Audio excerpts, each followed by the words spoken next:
नमस्कार, आप देख रहे हैं हॉर्नबिल टीवी। हमर छत्तीसगढ़ बुलेटिन में मैं उत्पल आपका स्वागत करता हूं। छत्तीसगढ़ सरकार ने प्रदेश को ऊर्जा राजधानी बनाने की दिशा में बड़ा कदम उठाया है। ऊर्जा विभाग के सचिव डॉक्टर राहुल यादव ने बताया कि राज्य की स्थापित उत्पादन क्षमता 30,671 मेगावाट है। आगामी वर्षों में 32,100 मेगावाट की नई परियोजनाओं के लिए एमओयू किए गए हैं।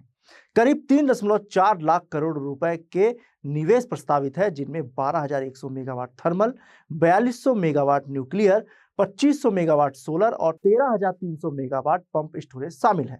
कोरबा और मड़वा में नई सुपर क्रिटिकल इकाइयों पर कार्य जारी है। पत्र वार्ता में मैं आप सभी लोगों का ऊर्जा विभाग की ओर से हार्दिक स्वागत करता हूं।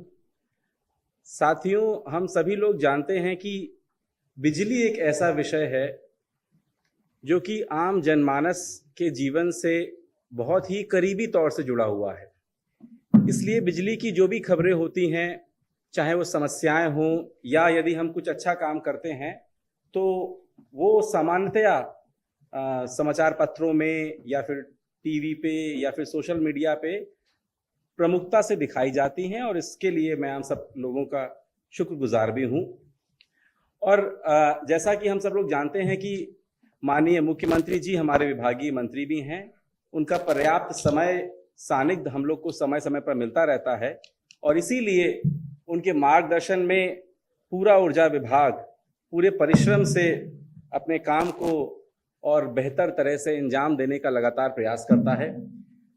जो हम लोगों की कुछ समस्याएं आती हैं या कुछ जनता के द्वारा कुछ शिकायतें आती हैं, कुछ दिक्कतें होती हैं, तो जो समाचार पत्रों में उसका जिस तरह का कवरेज मिलता है, हम लोगों को लगता है कि एक बार एक खुली परिचर्चा करके भी हम लोगों को अपना पक्ष रखना चाहिए।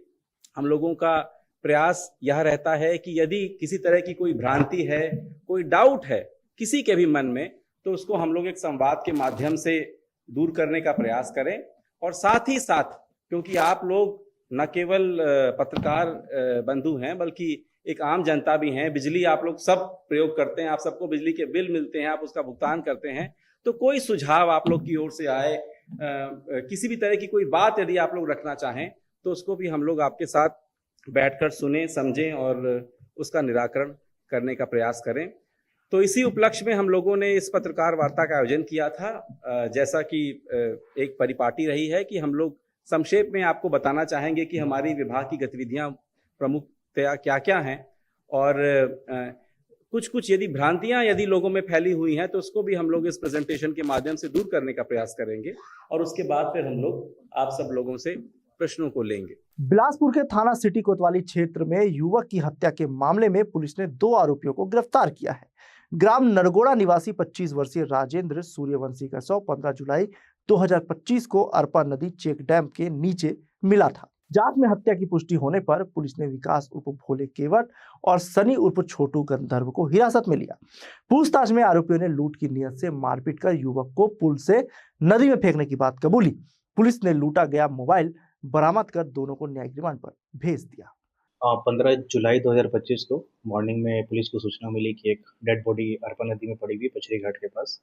गोताखोरों की टीम की मदद से बॉडी को निकाला गया। प्रथम दृष्टया तो बॉडी को देख के लग रहा था कि ये ड्राउनिंग का केस है, पानी में डूबने से मृत्यु हुई होगी। उसके शरीर पे कुछ ज़्यादा चोट के निशान नहीं थे। जो चोट दिख भी रहे थे वो ऐसा प्रतीत हो रहा था कि शायद नदी में गिरने से उसको चोट लगी होगी, और इसके अलावा हमारे पास कोई इनपुट नहीं था उस वक्त। फिर हम लोगों ने उस केस में डाइटम टेस्ट, विसरा टेस्ट और टेक्निकल इनपुट्स जो थे उसका एनालिसिस किया, तो हमें पता चला कि ये नेचुरल ड्राउनिंग नहीं, बल्कि ये होमिसाइडल डेथ है। ये इसको मारा गया, हत्यात्मक मृत्यु है इसकी। उसके बाद फिर हम लोगों ने थोड़ा ह्यूमन इनपुट्स लगाए अपने पिछली घाट साइड में, और टेक्निकल इनपुट्स, उसके बेसिस से पता चल गया कि संदेहियों के बारे में। फिर संदेहियों से मनोवैज्ञानिक तरीके से पूछताछ किया, तो उन लोगों ने सच्चाई बताई। इसमें 2 आरोपी हैं। उन दोनों आरोपी ने यह बताया कि 13 तारीख को रात लगभग 6:30-7 बजे के आसपास वो पचरी घाट के अपोजिट जो सरकंडा के साइड वाला जो पोर्शन है, वहाँ पे ये दोनों बैठ करके दारू पिए थे। और दारू पी करके वो वापस जब पचरी घाट की तरफ आ रहे थे डैम के रास्ते, तो उन्होंने एक युवक को देखा वहाँ बैठे हुए।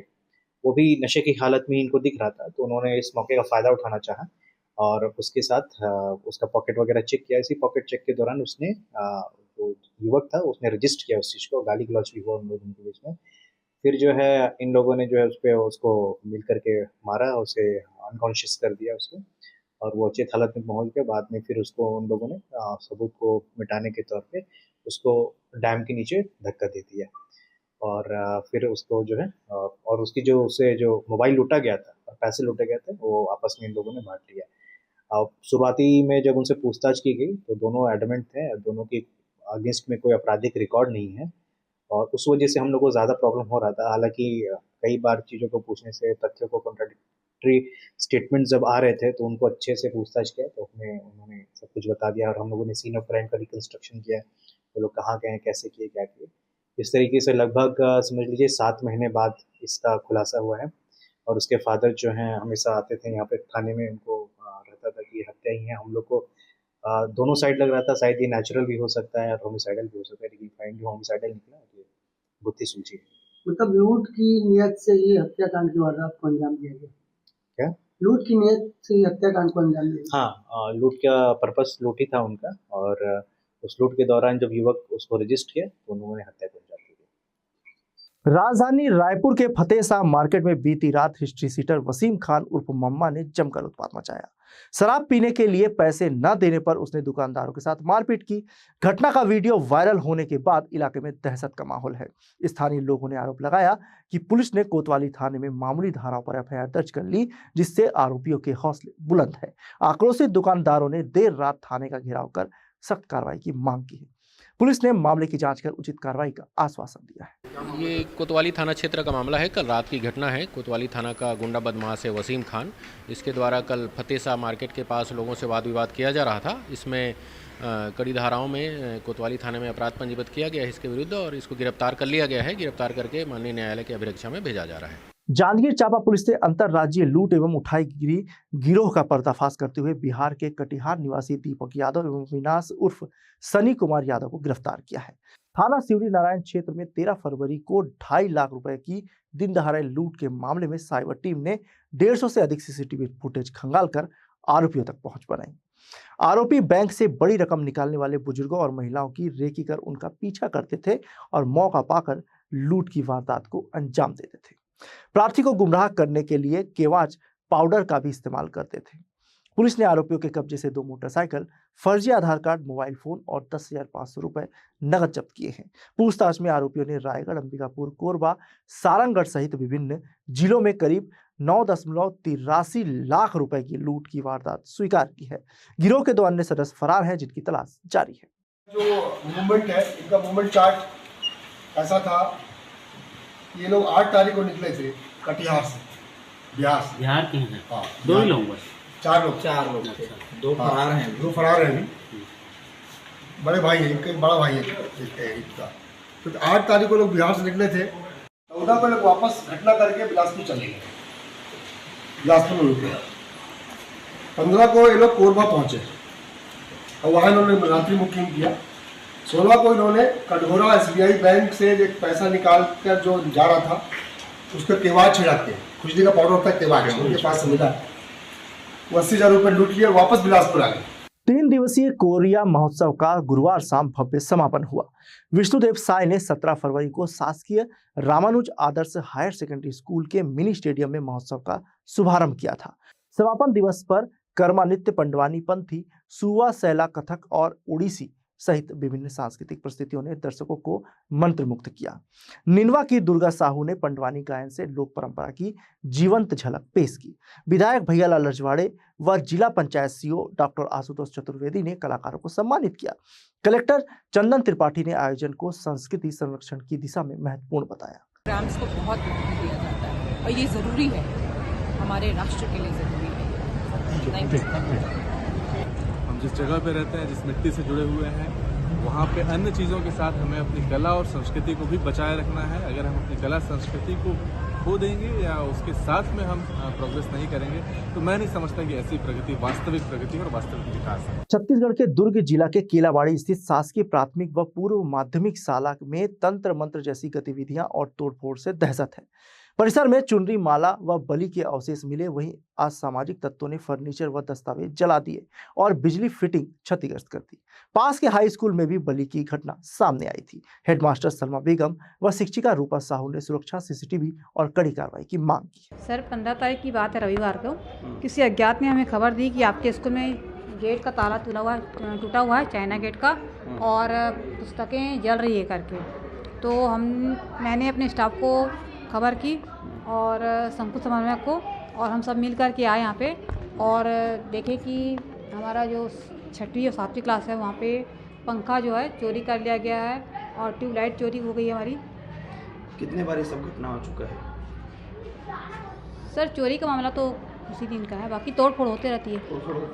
ये तंत्र मंत्र का मामला था। वो 24 तारीख की बात है सर, क्या हुआ? 24 जनवरी। क्या देखे आपने? बस वही सब सामान रखा हुआ था जो आपका होता है ना, क्या क्या चुनरी वगैरह और गोबर का क्रॉस चिन्ह और एक पुतला वगैरह और कुछ बंधक वगैरह, बस ऐसे ही था कहीं। आप ही के कमरे के बाहर क्यों रखे, क्या लगता है जी? आप ही के कमरे के बाहर क्यों रखे? नहीं, पूरे परिसर में जितना गेट है ना सबके सामने कुछ कुछ था ऐसा सामान, कुछ बना था। हाँ, तो स्वीपर जो है हमारे आने के पहले तो कुछ धो दी थी और दिखाने के लिए एक ही जगह का रखी थी। अच्छा, किस पे शक है? कभी किसी पे शक? सर ये जो सब वारदात हो रही है ना तो सब छुट्टियों के बाद होती है और असामाजिक तत्वों को जब मरड़ा होता है बताते हैं जी, रात में यहाँ से स्कूल बंद होने के बाद क्या होता है? सर वो तो आपको पता करना है क्या होता है। हम तो रात में कंप्लीट कर दिया। FIR वगैरह कुछ करवाए? FIR कराए ना सर। विजय अग्रवाल की सड़क सुरक्षा पहल का असर अब दुर्ग जिले में दिखने लगा है। सेंट्रल एवेन्यू मार्ग पर अधिकांश दोपहिया चालक हेलमेट पहनकर चलते नजर आए। यातायात प्रभारी PD चंद्रा ने नियमों का पालन करने वालों को शाबाशी दी, जबकि बिना हेलमेट चालकों को समझाइश दी गई। कार चालकों को सीट बेल्ट लगाने और ब्लैक फिल्म हटाने की हिदायत दी गई। पुलिस ने सख्ती और जागरूकता अभियान से सड़क सुरक्षा को बढ़ावा मिल रहा है। अभी एक अभियान चलाया जा रहा है कि सभी लोग अनिवार्य रूप से जो है हेलमेट लगाएं और सीट बेल्ट लगाएं ताकि सुरक्षित अपने घर पहुंचे। जान है तो कहा गया है जहान है, इसलिए आप हेलमेट लगाइए, सुरक्षित पहुंचे। अभी हमारे पुलिस अधीक्षक महोदय के आदेशानुसार एक बहुत अच्छा सकारात्मक पहल किया गया है और हमारे शहर में 5 चौक को आदर्श चौक घोषित किया गया है, जहां पर हेलमेट लगाना आपको बहुत ही ज़्यादा अनिवार्य है। आप वहां से पार हो रहे हैं तो आप सभी से रिक्वेस्ट है कि आप हेलमेट लगाकर ही वहां से जाएं, अन्यथा आप यदि पालन नहीं करते हैं तो आपके विरुद्ध चालानी कार्रवाई भी की जा रही है। और इस आदेश के तामीली में अधिकतम लोग यहाँ से जो 5 चौक है वहाँ से हेलमेट लगाकर ही गुजर रहे हैं। किसी तरह की कोई ऑनलाइन चालानी कार्रवाई भी की जा रही है क्या? हाँ, अभी जो चालान पटाने में सक्षम नहीं है तो उनको रोक करके ई चालान की कार्रवाई की जा रही है। ई चालान एक मशीन है जिसके माध्यम से ई चालान जा रहा है, जो आपके मोबाइल में एक मैसेज आ जाता है। उस मैसेज के तहत आपको जो लिंक मिलता है, सरकारी वाला लिंक है, उस लिंक के तहत आप अपना फाइन भर सकते हैं। छत्तीसगढ़ में 10वीं 12वीं की बोर्ड परीक्षाएं 20 फरवरी से शुरू हो गई है। इस अवसर पर संजय अग्रवाल ने विद्यार्थियों का हौसला बढ़ाया। उन्होंने कहा कि परीक्षा के समय घबराहट स्वाभाविक है, लेकिन धैर्य और सकारात्मक सोच से बेहतर परिणाम मिलते हैं। 2 मिनट का विराम लेकर शांत मन से उत्तर याद करने की सलाह दी। कलेक्टर ने कहा कि परीक्षा महत्वपूर्ण है, पर तनाव का कारण नहीं। आत्मविश्वास और संयम से हर चुनौती पार की जा सकती है। ये बहुत ही क्रूशियल टाइम होता है एग्जाम्स बच्चों के लिए, क्योंकि उनको लगता है कि उन्होंने पूरे साल भर जो पढ़ा है, अब एग्जाम्स के बाद बेहतर रिजल्ट्स की अपेक्षा सब लोगों को होती है। तो मेरा सभी बच्चों से और सभी पालकों से अनुरोध है कि बच्चों ने जो पढ़ा वो बहुत मेहनत किया। अब ये 3 घंटे जो एग्ज़ाम्स का होता है वो भी बहुत क्रूशियल होता है। बच्चे जो भी एग्ज़ाम्स दें बहुत ही कॉन्फिडेंटली वो एग्ज़ाम्स दें और धैर्य के साथ दें। कई बार ऐसा होता है कि क्वेश्चंस लिखते समय, आंसर बनाते समय हमको चीज़ें याद नहीं होती हैं, बच्चे घबरा जाते हैं। ऐसे समय पे बच्चों को थोड़ा सा पेशेंस के साथ अपने आप को कूल रखते हुए आधा पौन मिनट का भी अगर वो गहरी सांस लेकर के पुरानी चीज़ों को याद करने की कोशिश करेंगे तो काफ़ी चीज़ें याद आ जाती हैं और फिर बच्चा बहुत अच्छे से लिख सकता है। इन सब के बावजूद भी अगर किसी बच्चे का रिजल्ट अपेक्षानुरूप नहीं होता है तो किसी भी बच्चों को, पालकों को इसमें घबराने की ज़रूरत नहीं है। ये 10th और 12th के मार्क्स जो हैं वो बहुत ज़्यादा काम नहीं आते हैं। अगर हम क्वालिफाइंग मार्क्स किसी भी जगह के लिए हमारे आ जाते हैं तो वो मोर देन इनफ है, क्योंकि सारे एग्ज़ाम्स आगे जो कम्पिटिटिव एग्ज़ाम्स जो होते हैं वो 10th और 12th के बोर्ड के बेस पे ही नहीं होते हैं, उनके अपने अलग अलग कम्पिटिटिव एग्ज़ाम्स होते हैं। लाइफ बहुत बड़ी होती है, एक एग्ज़ाम्स में हार या जीत कोई मायने नहीं रखता है। अगर हमने उस एग्ज़ाम्स में कम नंबर आए तो हमें आत्मचिंतन करना चाहिए कि निश्चित तौर पे हमने जितनी मेहनत हमें करनी चाहिए थी उतना शायद हम लोगों ने नहीं किया होगा, इस कारण से कम नंबर आए, और हमें आगे और हम बेहतर कैसे करें इसके लिए हमें प्लान करना होगा। और बहुत सारे ऐसे एग्जाम्पल्स हैं हमारे सामने जो अपने स्कूलिंग एज में पढ़ने में बहुत अच्छे नहीं थे, पर जीवन के दूसरे क्षेत्र में वो बहुत सफल हुए हैं। बहुत सारे एग्जाम्पल्स हैं, सचिन तेंदुलकर से लेकर के धीरू भाई अंबानी, अक्षय कुमार, मतलब हर फील्ड में आपको ऐसे बहुत रिनोन्ड लोग मिलेंगे जो अपने स्कूलिंग एज में बहुत अच्छा नहीं कर पाए थे, लेकिन अपने जहाँ वो हैं टॉप पे हैं, तो उनसे भी हमें सीखना चाहिए, उनसे हमें प्रेरित होना चाहिए। शहर में 16 एकड़ में प्रस्तावित नालंदा एजुकेशन हब का निर्माण शुरू हो गया है। जिला प्रशासन ने किराए के असुरक्षित कमरों में चल रहे 52 कोचिंग संस्थानों की स्थिति के बाद यह निर्णय लिया। कलेक्टर संजय अग्रवाल ने बताया कि 120 करोड़ की लागत से बनने वाले परिसर में 500 सीटों की लाइब्रेरी, 700 सीटों का ऑडिटोरियम और आधुनिक अकादमिक ब्लॉक होंगे। यह परियोजना छात्रों को सुरक्षित व बेहतर शैक्षणिक वातावरण देगी। एजुकेशन हब का एक यहाँ पे बिलासपुर, चूँकि यहाँ बिलासपुर काफ़ी पहले से कोचिंग क्लासेस काफ़ी बढ़िया है यहाँ पे, और बच्चे यहाँ पे कई सारे कम्पिटिटिव एग्ज़ाम में निकलते हैं यहाँ से। तो एक हम लोगों ने ये प्लान किया है कि बिलासपुर में एक बढ़िया एजुकेशन हब के रूप में इसको डेवलप किया जाए, और 2 एकेडमिक ब्लॉक मधुबन में, और नालंदा परिसर सरकार ने स्वीकृति दी है और उसका काम टेंडर उसका चल रहा है और बहुत जल्दी ये काम स्टार्ट भी हो जाएंगे। इसके अतिरिक्त जो है उस पूरे एरिया में बहुत अच्छे से सिस्टमेटिक तरीके से उसको डेवलप करने का हम लोगों ने प्लान किया हुआ है, और मुझे लगता है बहुत ही जल्दी हम लोग इन सारी चीज़ों को ला पाएंगे। महासमुंद जिले के बिरकोनी स्थित ग्रामीण सेवा सहकारी समिति खरीदी केंद्र में 18.46 क्विंटल बारहन धान की फर्जी एंट्री का मामला सामने आया है। समिति प्रबंधक मोहन सिंह जांगड़े ने किसान फगनीबाई निषाद के नाम से बोगस खरीदी स्वीकारते हुए लिखित कबूलनामा दिया है। पंचनामा में भरपाई का आश्वासन भी दर्ज है, बावजूद इसके अब तक कोई सख्त कार्रवाई नहीं हुई। मामले को दबाने के आरोपों के बीच प्रशासन की भूमिका पर सवाल उठ रहे हैं। देखिए, जैसे विगत में जो 2-3 माह में हमारी धान खरीदी हुई थी उसमें जो भी गंभीर लापरवाही किए थे उनके खिलाफ उन्होंने कठोर कार्रवाई की है। बिरकोनी का मामला जो भी हमारे संज्ञान में आया, जो कि 18 क्विंटल जो है अन्य किसी व्यक्ति के नाम पे एडजस्ट किया गया था, इसकी मैं जांच कराता हूँ। जांच करने के उपरांत यदि ऐसे कोई फैक्ट्स आते हैं तो संबंधित जो भी संलिप्त हैं इसमें उनके खिलाफ कठोर कार्रवाई हम करेंगे। बिलासपुर के बिल्हा ब्लॉक और आसपास की ग्राम पंचायतों में अवैध मरूम मिट्टी व पत्थर उत्खनन का कारोबार तेज हो गया है। ग्रामीणों का आरोप है कि शिकायतों के बावजूद प्रशासन ठोस कार्रवाई नहीं कर रहा, जिससे राजस्व को लाखों का नुकसान हो रहा है। ढेका से मस्तूरी घाट तक दिन रात परिवहन जारी है। शिकायतकर्ताओं का कहना है कि अधिकारी फोन तक नहीं उठा रहे। वहीं खनिज विभाग कार्रवाई का दावा कर रहा है, लेकिन अवैध खनन संरक्षण में चल रहा है, यह बड़ा सवाल है। नहीं, जिले में लगातार अभी हमारे जो फील्ड स्टाफ हैं, जो फील्ड के अधिकारी हैं, इंस्पेक्टर और सहायक खनिज अधिकारी लगातार जांच कर रहे हैं और जांच करके नियमित रूप से कार्रवाई चल रही है। बिलासपुर में 12वीं बोर्ड परीक्षा की शुरुआत उत्साह और बेहतर व्यवस्था के साथ हुई। पहले दिन भौतिक शास्त्र और भूगोल विषय की परीक्षा आयोजित की गई। विद्यार्थियों ने पेपर को आसान और सिलेबस आधारित बताया। उनका कहना था कि अधिकांश प्रश्न सीधे पाठ्यक्रम से थे, जिससे लिखने में सहूलियत मिली और आत्मविश्वास बना रहा। राजेंद्र नगर स्कूल की प्राचार्य मोहन लाल पटेल ने बताया कि परीक्षा शांतिपूर्ण रही और उपस्थिति लगभग पूर्ण रही। जिले में करीब 14,000 छात्र 131 केंद्रों पर परीक्षा दे रहे हैं। कहीं से भी नकल या गड़बड़ी की शिकायत नहीं मिली। आज फिजिक्स का पेपर था और क्या बोलते हैं, मैं तो बहुत डर रही थी पहले, पर जब पेपर देखी तो मतलब कि जब बनाने लगी ना, जो नहीं भी आ रहा था ना तो वो भी खुद ब खुद बनने लगा। तो पेपर तो मेरा मतलब कि अच्छा गया। क्या लगता है कितना आ जाएगा इस बार प्रतिशत? कितना नंबर का 55 प्लस आ जाएगा। 70 मार्क्स का एग्ज़ाम था, बट जो है 55 प्लस आ जाएंगे मेरे। आज हम लोग का फिजिक्स का पेपर था जो बहुत अच्छा गया। मेरे को सेट ए मिला था और मैं लाल बहादुर स्कूल से हूँ, इसको सेट ए मिला था। जी, कैसा था? क्या क्या हार्ड लगा, क्या सरल था, कैसा गया? नहीं, सब ठीक था क्योंकि पढ़े थे उससे सरल ही आया था। हम लोग कुछ ज़्यादा ही हार्ड पढ़ के आए थे। बल्कि अगला पेपर केमिस्ट्री है जो मंडे को है। एग्ज़ाम था, कैसा गया? आज फिज़िक्स का एग्ज़ाम था हमारा और एग्ज़ाम बहुत इजी गया। अगर चैप्टर को आराम से समझ के पढ़ा जाए ना तो ये एग्ज़ाम बहुत इजी था।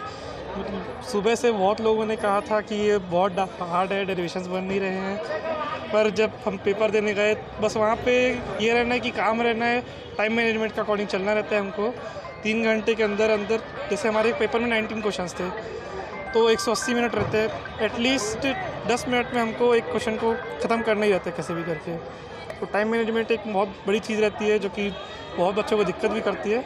मतलब जो पढ़ के आए उसके लिए अच्छा था जी। तो कोर्स बाहर का सवाल थोड़ी पूछा गया? नहीं, बाहर का सवाल नहीं पूछा, बस चैप्टर को अच्छे से समझ लिए तो बहुत अच्छा हो जाता है। स्कूल का एग्ज़ाम था, पहला पेपर रहा है और आज पेपर था भौतिक शास्त्र और भूगोल, ये 2 पेपर थे। भूगोल में 65-60 पंजीकृत थे और भौतिक शास्त्र में 98।